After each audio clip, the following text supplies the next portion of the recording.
자리를 넘어 오직 예수께 경배하라라고 하는 그런 제목으로 함께 은혜를 나누도록 하겠습니다.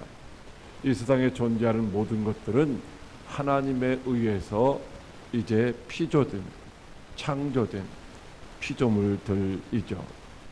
하나님의 은혜로 이 세상에 존재하게 된 모든 것들은 바로 우리를 존재하게 하신 하나님께만 경배하는 삶을 살아야 된다라고 말씀을 해주시고 있는 것입니다. 자, 오늘 말씀은 바로 비와 비다시에 해당되는 부분으로 8절로 9절 말씀은 오직 하나님께만 경배하라는 말씀이고 16절의 말씀은 예수님께서 친히 자신이 다윗의 뿌리와 다윗의 자손이 되어서 오직 경배를 받으실 분이심을 증언해 주시고 있는 말씀입니다. 그렇다면 오늘 우리들의 일상의 삶은 과연 어떤 것일까라고 하는 것입니다. 오늘 우리가 엎드려야 할 단 한 분은 과연 누구신가라고 하는 질문 앞에 우리는 우리 자신들의 모습을 돌아보아야 할 것입니다. 인간은 무엇인가를 숭배하고 경배하려고 하는 그런 본능을 가지고 있습니다. 나보다 커 보이는 그 어떤 존재나 아니면 나에게 어떤 이익을 줄 것 같은 그런 대상이나 우리가 경험해 보지 못했던 신비로운 어떤 것들을 보게 되면은 바로 우리는 본능적으로 그 앞에 무릎을 꿇고 고개를 숙인다고 하는 것이죠. 아는 사람들이 큰 바위 앞에서도 혹은 선앙당 고개에 있는 어떤 나무 앞에서도 그리고 때로는 이제 우리의 조상들이 장독단지 앞에서도 이렇게 정한수를 떠놓고 빌고 했었던 모습들은 그것이 바로 연약한 인간의 본능이다라고 하는 것입니다. 복을 받아 누리기를 원하는 사람들이 자신의 힘으로 자신의 능으로 할 수 없을 때에 무엇인가 다른 어떤 존재에 의지하려고 하는 이런 본능이 인간에게는 있다라고 하는 것입니다. 그렇다면 오늘날 저와 여러분들은 무엇을 의지하며 살아야 될까요? 우리는 당연히 하나님의 자손, 하나님의 백성으로서 하나님을 경외하는 삶을 살아야 하는데 실상 우리의 내면을 들여다보면은 그렇지 못한 부분들이 많이 있다는 것입니다. 때로는 하나님보다 돈을 더 의지하고 권력을 더 의지하고 때로는 성공을 쫓아가며 이런 것들을 우상 아닌 것들을 우상으로 섬기며 살아가고 있는 모습들을 보게 됩니다. 오늘 저와 여러분은 우리의 삶의 여정 속에서 과연 무엇 앞에 누구 앞에 무릎을 꿇고 있는지 한번 자신들을 돌이켜보는 그런 은혜의 시간이 될 수 있기를 주님의 이름으로 축복합니다. 자, 오늘 이 말씀은 히브리적 문학 구조인 키아점 구조를 통해서 아주 선명하게 아주 분명하게 진리를 드러내 주고 있다라고 하는 것이죠. 요한은 이제 나타나는 현상들을 통하여서 천사가 전해주는 말을 통해서 이건 천사 앞에 무릎을 꿇고 경배하지 아니할 수 없는 상황이었습니다. 그런데 천사는 뭐라고 합니까? 그리하지 말라는 거예요. 천사라고 하는 존재가 신비스럽잖아요. 천사라고 하는 존재가 우리를 도와줄 때에 우리는 무엇이든지 부족함이 없이 이렇게 문제를 해결할 수 있을 것 같다라고 하는 것입니다. 그런데 천사가 뭐라고 합니까? 그리하지 말라는 거예요. 왜? 나도 너와 동일한 하나님의 종일 뿐이다 라고 하는 것입니다. 그래서 이 모든 피조물들 중에서 가장 뛰어난 존재인 영적 존재인 천사조차도 하나님의 피조물이기 때문에 절대로 경배해서는 안 된다라고 하는 것이죠. 경배해야 될 대상이 아니라는 것입니다. 그렇다면 이 세상에 존재하는 모든 피조물들은, 다른 피조물들은 말할 것도 없다라고 하는 것이죠. 오직 우리가 경배해야 될 대상은 다윗의 뿌리고 자손이 되시는 광명한 새벽별이신 예수 그리스도 한 분밖에 없다라는 사실을 분명하게 아주 드러내 주시고 있다라고 하는 것이죠. 오늘 살아가고 있는 우리 사람들, 특별히 성도들도 무엇이 옳고 그른지를 잘 분별하지 못하고 세상 시류에 따라서 적당하게 타협하는, 한 발은 하나님께 한 발은 세상에 이렇게 뒤지고 살아가는 모습들을 보게 됩니다. 그러나 오늘 주님은 이제 마지막 때가 가까워 올수록 심판주로 오시는 주님 앞에서 심판이 아닌, 책망이 아닌 복을 받아 누릴 성도들은 어떤 삶을 살아야 되는지를 분명하게 선택을 하라고 말씀해 주시고 있는 줄로 믿으시기 바랍니다. 자, 8절로 9절 말씀 다시 한번 같이 합독하겠습니다. 시작. 이것들을 보고 들은 자는 나 요한이니 내가 듣고 볼 때에 이 일을 내게 보이던 천사의 발 앞에 경배하려고 엎드렸더니 그가 내게 말하기를 나는 너와 내 형제 선지자들과 또 이 두루마리의 말을 지키는 자들과 함께 된 종이니 그리하지 말고. 아멘. 자, 사도 요한이 본 그 하늘의 영광스러운 천사의 모습, 그 앞에서 사도 요한은 압도되었습니다. 그 신비스러움 앞에서 그 발 앞에 엎드려 그를 경배하려고 하였던 것입니다.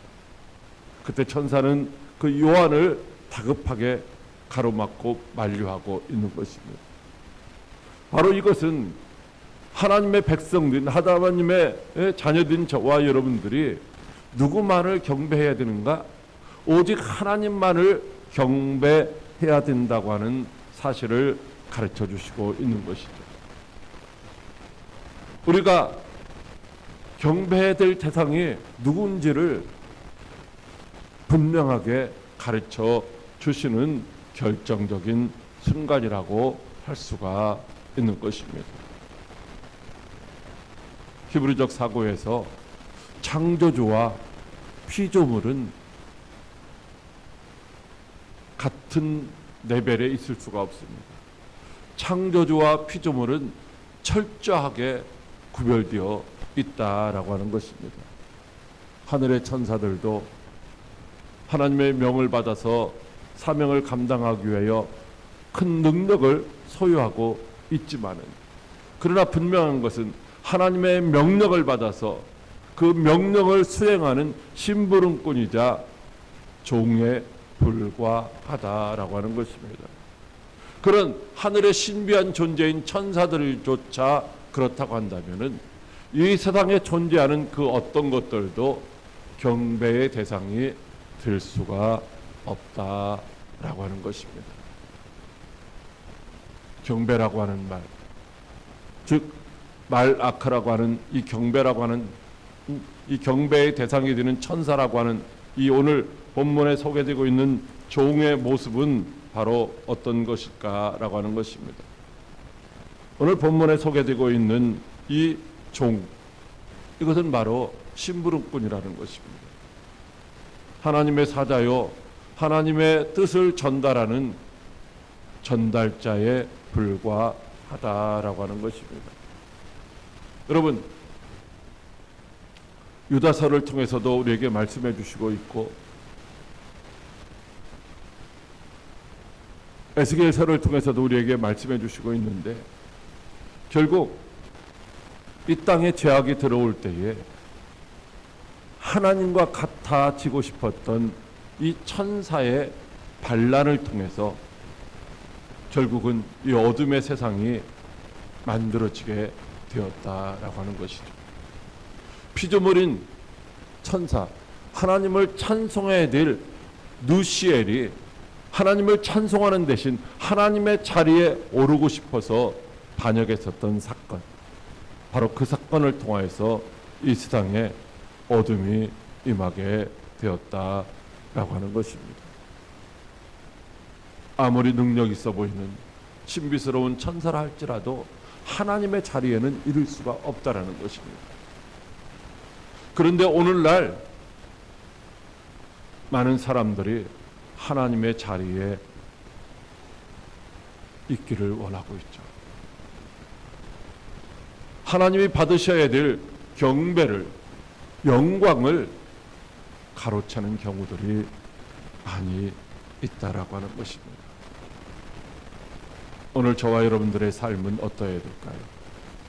세상이 아무리 대단한 힘으로 우리를 압도하려 한다 할지라도 성도는 하나님 외에 그 어떤 것 앞에서도 절대로 무릎을 꿇어서는 안 될 줄로 믿으시기 바랍니다. 믿음을 지키며 순교했었던 믿음의 선진들의 이야기가 바로 그런 것이죠.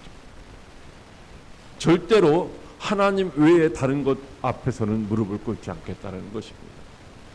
이것이 바로 성도의 정체성이라고 하는 것이죠. 여러분, 느부갓네살의 그 금신상과 세 친구의 이야기를 다니엘 선지자를 통해서 우리에게 들려주시고 있습니다. 그때 느부갓네살은 이제 바벨론이라고 하는 대제국을 이루었습니다. 절대적인 권력자입니다. 그리고 사람들의 말을 듣고 이제 다니엘을 모함하기 위해서, 다니엘과 이제 믿음의 사람들을 모함하기 위해서 평지에다가 큰 금신상을 세우게 했습니다.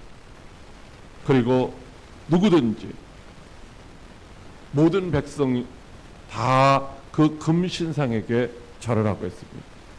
절하지 아니하는 자는 누구든지 예외 없이 평소보다 7배나 더 뜨거운 풀무불에 던져 넣겠다라고 그렇게 명령을 했습니다. 왕의 명령입니다. 거부할 수 없는 현실이죠. 그런데 다니엘의 세 친구 사드락과 메삭과 아벳노고는 어떻게 했습니까? 그것을 거부했습니다. 금신상 앞에서 절하는 것을 거부한다고 하는 것은 풀무불 속에 던져지는 것이라는 사실을 누구보다도 더 잘 알고 있었지만, 그럼에도 불구하고 금신상은 결코 경배의 대상이 아니기 때문에 그 앞에서 경배할 수가 없었다라고 하는 것입니다. 사랑하는 광역교회 성도 여러분, 오늘 우리 앞에는 이와 같은 금신상은 없습니까? 오늘 우리 앞에도 우리가 깨닫지 못하는 이런 금신상이 있다라고 하는 것입니다. 직장의 압력일 수도 있고요. 때로는 세상의 성공이라고 하는 보이지 않는 유혹들도 있을 수가 있습니다. 여러분, 어떤 권력 앞에서 그것을 물리친다고 하는 것은 결코 쉬운 일이 아닙니다. 저는 뭐 아주 오래된 이야기죠. 아주 옛날 얘기예요. 제가 직장 생활 할 때 이야기니까. 그 당시도 이렇게 선거가 있을 때요. 예전에 오늘날 관권 선거, 금권 선거 이런 거 하는데, 선거를 하게 되면은 공무원들은 대부분 집권 여당의 편을 들 수밖에 없는 그런 상황이었죠.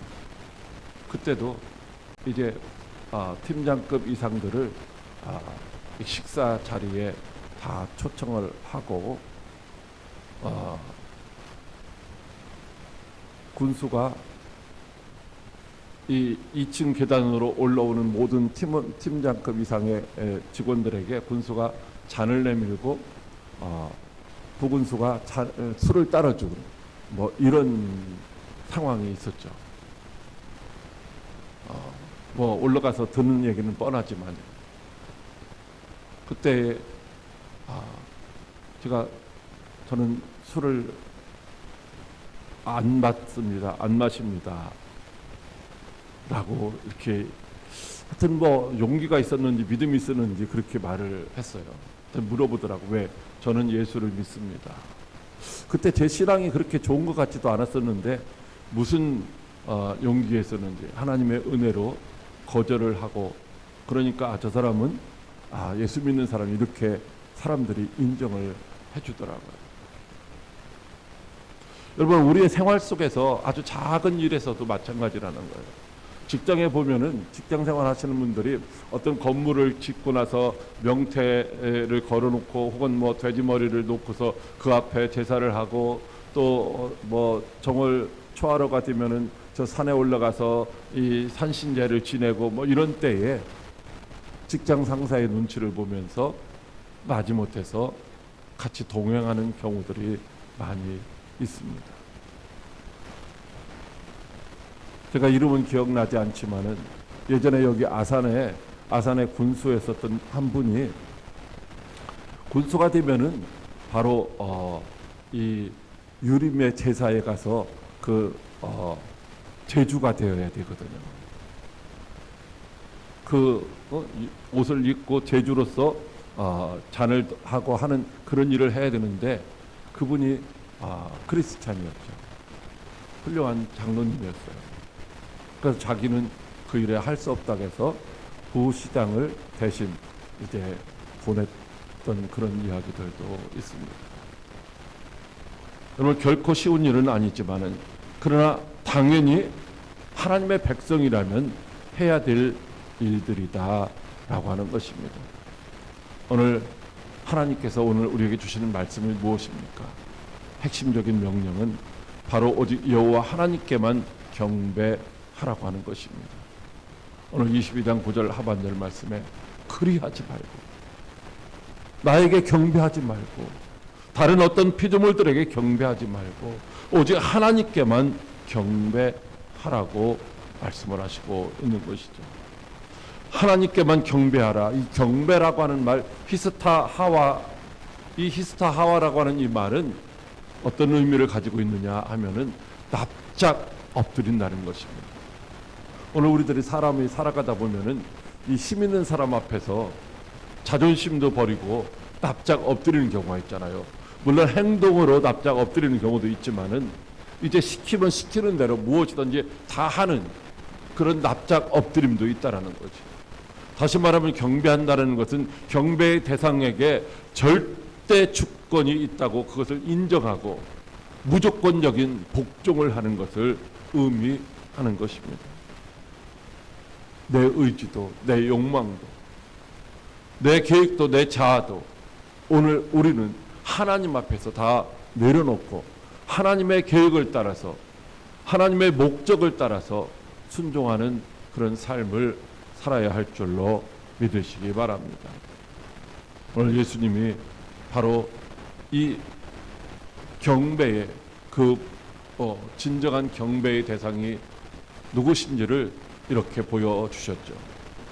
예수님이 광야에 계실 때에 사탄이 예수님을 세 가지로 이제 시험을 했습니다. 그때 그 마지막 시험으로 자기 자신에게 엎드려 절하면, 즉 경배하면 이 세상에 있는 모든 것들을 다 주겠다는 것입니다. 여러분, 솔깃하지 않겠어요? 우리에게 돈 몇 푼만 쥐어준다고 해도 때로는 죄를 범하고 또 하지 못할 일들을 이제 서슴없이 행하는 이런 시대 아니겠습니까? 그런데 이 모든 것들을 다 주겠다고 하는 그런 유혹 앞에서 예수님은 바로 신명기 6장에 있는 말씀, 주 너희 하나님께 경배하고 다만 그를 섬기라고 하시는 이 말씀을 통해서 이 시험을 이기셨던 것이죠. 오늘 저와 여러분들도 오직 하나님만 경배해야 되는 이 사실을 우리가 어떻게 실천할 수 있는가? 우리의 힘과 능으로 하는 것이 아니라 하나님의 말씀과 성령의 도우심을 통하여서 세상 것들을 물리치며 오직 하나님만을 기쁘시게 하는 경배자가 되어야 할 줄로 믿으시기 바랍니다. 다시 말하면 우리의 진정한 주인은 하나님이시라는 것이죠. 우리의 왕은 예수님이시다라고 하는 것입니다.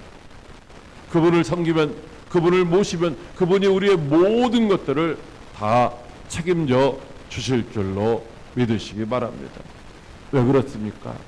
유일하게 경배받기에 합당하신 분이 바로 예수님이시기 때문이다 라고 하는 것입니다. 16절 말씀 같이 합독합니다. 시작.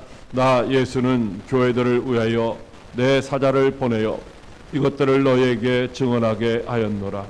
나는 다윗의 뿌리요 자손이니 곧 광명한 새벽별이라 하시더라. 아멘. 자, 이스라엘 사람들은 하나님께서 약속하신 그 약속들을 믿음으로 받고 약속들을 바라보며 살아가는 거예요. 이것을 히브리 사상이요 메시아 대망 사상이라고 합니다. 하나님의 아브라함을 통하여 이삭을 통하여 야곱을 통하여 주신 그 약속이 반드시 이루어질 것이라고 하는 이런 메시아 대망 사상을 가지고 그들이 살아가고 있었던 것이죠. 그것은 무엇입니까? 바로 예수님께서 오늘 하시는 말씀이에요. 다윗의 뿌리이자 다윗의 자손이라는 것입니다. 이스라엘 역사 속에서 가장 훌륭했었던 성군은 누구냐? 다윗 왕이라는 거예요. 다윗 왕. 그는 하나님만을 위하여 살았습니다. 하나님의 뜻대로 살았습니다. 하나님의 마음에 합한 자로 살았습니다. 그래서 나라가 없어지고 외부의 세력에 지배를 받는 그런 상황 속에서 다윗과 같은 임금이 다시 나타나기를, 다윗과 같은 메시아, 즉 선지자와 제사장과 왕권을 가진 절대적인 메시아가 나타나기를 기대하고 있었는데 바로 그분이 예수님이시다라고 하는 것입니다. 육신적으로는 다윗의 자손으로 완전한 인간으로 이 땅에 오셔서 온 인류의 죄를 다 대속하시기 위하여 십자가를 짊어지신 분. 여러분, 한 사람을 용서하는 것도 결코 쉽지 않은데 모든 사람들의 죄를 다 사하시는 그런 일을 완전한 인간으로 오신 예수님이 이루어 주셨다라고 하는 것입니다. 뿐만 아니라 예수님은 다윗의 자손뿐만 아니라 다윗의 뿌리라는 것입니다.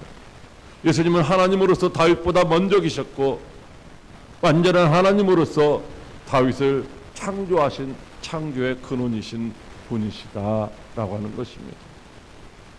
그 예수님이 진정한 떠오르는 광명한 새벽별이 되어서 어둠을 밝히시고 우리의 미래에 빛이 되어서 영광스러운 하나님의 나라로 저와 여러분들을 이끌어 가시는 줄로 믿으시기 바랍니다. 그래서 그 예수님만이 우리의 경배를 받으실 분이시다라고 하는 것입니다. 여러분, 우리는 누가 진정한 경배를 받으실 분이신지를 잘 분별할 줄 알아야 되는 것이죠. 즉 다시 말하면 어떤 것이 하나님의 뜻이고 어떤 것이 사람의 생각인지를 분별을 할 줄 알아야 된다라고 하는 것입니다. 마태복음에 나오는 동방 박사들이 별의 인도를 받아서 메시아로 오신 그분을 찾아갔을 때에 그들도 사람이기 때문에 어디로 먼저 찾아갔습니까? 헤롯 궁으로 찾아갔죠. 그리고 헤롯 왕을 통하여 이 땅에 임금으로 오신 분이 어디 계시냐고 물으면서 그 앞에 경배하려고 했다라고 하는 것입니다. 그러나 이제 하나님의 역사하심을 통하여 거기에 경배하지 아니하고 그 화려한 왕궁에 있는 왕에게 경배하지 아니하고 보잘것없는 초라한 마국간의 구유에 누여있는 아기 예수님께 경배를 했다라고 하는 것입니다. 그것은 바로 그들의 눈이, 믿음의 눈이 열려져 있기 때문이라는 것이죠. 진정한 경배의 대상은 화려한 왕궁에, 힘이 있는 왕궁에 있는 왕이 아니라 바로 이 땅에 참된 구원자로 오신 아기 예수시라는 사실을 볼 수가 있는 눈이 열렸기 때문이다 라고 하는 것입니다. 사랑하는 광역교 성도 여러분, 오늘 저와 여러분의 그런 믿음의 눈도 열려져서 우리가 무엇 앞에 무릎을 꿇고 있는지를 분별하고 오직 하나님 앞에만 경배할 수 있는 믿음의 복된 성도들이 다 될 수 있기를 주님의 이름으로 축복합니다. 천사와 예수님의 결정적인 차이는 무엇입니까? 천사는 피조물이라고 하는 것입니다. 피조물, 하나님의 종이라는 것입니다. 오늘 저와 여러분들도 때로는 어떤 사람들은 능력 있어 보이고 권세가 있어 보이고 그렇다 할지라도 결국은 뭐예요? 피조물이고 하나님의 종일 수밖에 없다는 것입니다. 예수 그리스도는 천사도 부르시는 분이고 모든 것들을 창조하신 분이시고 모든 것들의 주인 되셔서 경배를 받으실 유일한 분이신 줄로 믿으시기 바랍니다. 사랑하는 광역교회 성도 여러분, 이제 저와 여러분들은 광명한 새벽별이신 예수님께만 무릎을 꿇어야 할 줄로 믿으시기 바랍니다. 세상의 천사와 같은 존재들, 우리를 매혹시키는 화려한 문명, 때로는 우리를 두렵게 하는 거대한 권력이라 할지라도 그 앞에 절대로 무릎을 꿇어서는 안 된다는 것입니다. 다니엘의 세 친구들처럼 비록 풀무불에 던져지는 그런 순교의 순간이 우리 앞에 있다 할지라도 비굴하게 그 앞에서 무릎을 꿇어서는 안 된다는 것입니다. 오직 우리는 이 세상의 그 어떤 것, 피조물이 아닌 우리를 창조하신 하나님이신 예수님께만 이제 무릎을 꿇고 그분만을 경배함으로 그분이 공급하시는 힘과 능력으로 세상과 죄악을 이기며 마침내 영광스러운 하나님의 나라에 이르러야 할 것입니다. 그러기 위해서는 우리는 오직 예수님만을 나의 주인으로 나의 왕으로 모시고 살아가는 삶을 살아야 세상의 그 어떤 유혹과 핍박과 환난 가운데서도 믿음을 지킬 수가 있다라고 하는 것입니다. 오직 예수 그 이름만이 경배받기에 합당하다고 한다면 오늘 우리는 어떤 삶을 살아야 할까요? 은연중에 경배하고 있는 우상과 피조물이 무엇이 있을까? 한번 점검해 보아야 할 것입니다. 나는 아무것도 없어. 이렇게 단정할 수 있는 사람은 아무도 없습니다. 작은 것 하나서부터 차곡차곡 내려놓는 이런 훈련이 필요하다라고 하는 것입니다. 우리 앞에 어떤 이제 우리를 이끌어갈 힘이 있는 것들이 우리를 유혹하고 우리를 압박한다 할지라도 나는 예수 그리스도만을 나의 왕으로 경배한다고 하는 이 말씀을 선포하면서 나는 이제 여호수아처럼 나는 오직 하나님만을 경배하고 하나님만을 섬기겠다고 하는 이런 말씀을 부여잡고 오늘 한 날도 예수님을 경배하며 예수님의 기쁨이 드는 저와 여러분들이 다 될 수 있기를 주님의 이름으로 축복합니다. 기도하겠습니다. 사랑